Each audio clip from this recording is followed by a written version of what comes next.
Hello and welcome.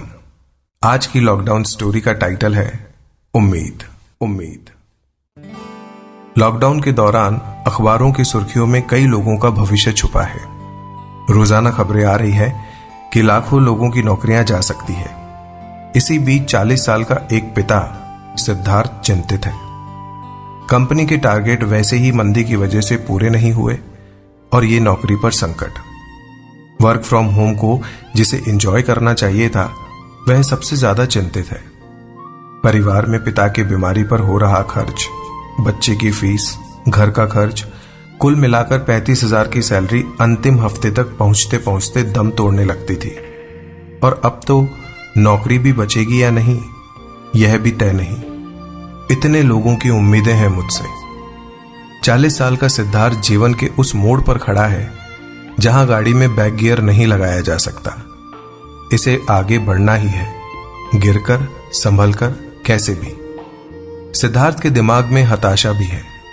सोचता है मर जाऊं तो पीछा छूट सकता है, लेकिन नहीं, इतना तो नहीं। फिर सोचता है नौकरी चली भी गई तो खुद कुछ कर लूंगा, लेकिन किसी भी चीज की शुरुआत के लिए पैसे कहां से लाऊंगा। खैर, इन्हीं सब बातों को सोचते सोचते सिद्धार्थ सो जाता है। लॉकडाउन खुलने के बाद अगले दिन से उसे ऑफिस जाना है। सुबह जल्दी जागकर अच्छे मन से ऑफिस जाता है, लेकिन यहां उसका सामना अपने सबसे बड़े डर से होता है। जी हां, नौकरी से निकाले जाने का।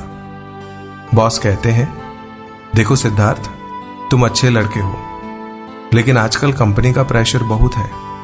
टारगेट पूरे ना होने की वजह से धीरे धीरे संकट बढ़ रहा है। सिद्धार्थ इस बात से भी डर रहा होता है कि मेरा नंबर ही पहला क्यों। सभी मुझ पर हंसेंगे और ना जाने क्या क्या बात करेंगे। वो वहां से निकल जाता है। ऑफिस के बाहर आकर सिद्धार्थ के चेहरे पर एक अलग सी कश्मकश और बेइज्जती का सा भाव है। उसने बाइक उठाई और घर की ओर रवाना हो गया। रास्ते में उसने सोचा कि घर जाकर ये सब कैसे बताऊंगा। घर वाले इसे सहन ही नहीं कर पाएंगे। सिद्धार्थ रेल की पटरियों के सहारे चलते चलते अचानक रुक जाता है। सोचता है सुसाइड कर लूं, लेकिन वह रुक जाता है। वो सोचता है, यार क्या करूंगा अब लाइफ में, मैं बर्बाद हो गया, कुछ भी नहीं बचा मेरे पास। सिद्धार्थ जैसे ही बाइक स्टार्ट करता है वह स्टार्ट नहीं होती। वो बाइक को मैकेनिक के पास लेकर जाता है। मैकेनिक सिद्धार्थ के चेहरे के भाव पढ़कर पूछता है, क्या हुआ साहब, कोई परेशानी है क्या?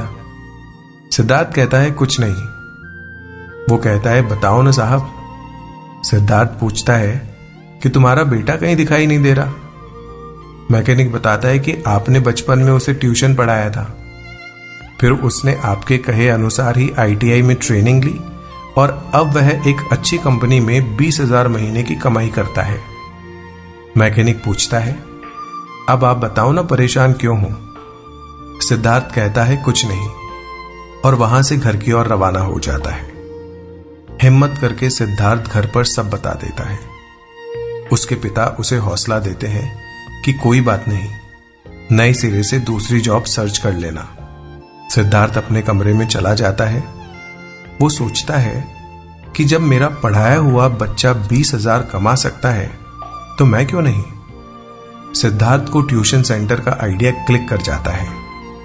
नए सेशन में वो जॉब सर्च करने के बजाय ट्यूशन शुरू कर देता है। शुरुआत में कम बच्चे आते हैं, लेकिन देखते ही देखते बच्चों की भीड़ लगना शुरू हो जाती है। सिद्धार्थ के महीने की कमाई 50,000 के ऊपर हो जाती है। सिद्धार्थ की मेहनत पर पैसे बरसने लगते हैं, लेकिन अचानक सिद्धार्थ का सपना टूटता है। वाइफ चाय लेकर सामने खड़ी है। जल्दी उठो, ऑफिस नहीं जाना क्या? वाइफ कहती है। सिद्धार्थ कहता है, जाना है।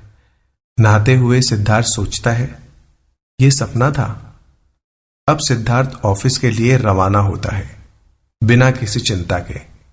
उसे नौकरी जाने की चिंता नहीं है, क्योंकि उसके पास दूसरा ऑप्शन है। सिद्धार्थ खुश है, क्योंकि उसके पास अब उम्मीद है, और उम्मीद की ये किरणें हमेशा बाकी रहती है।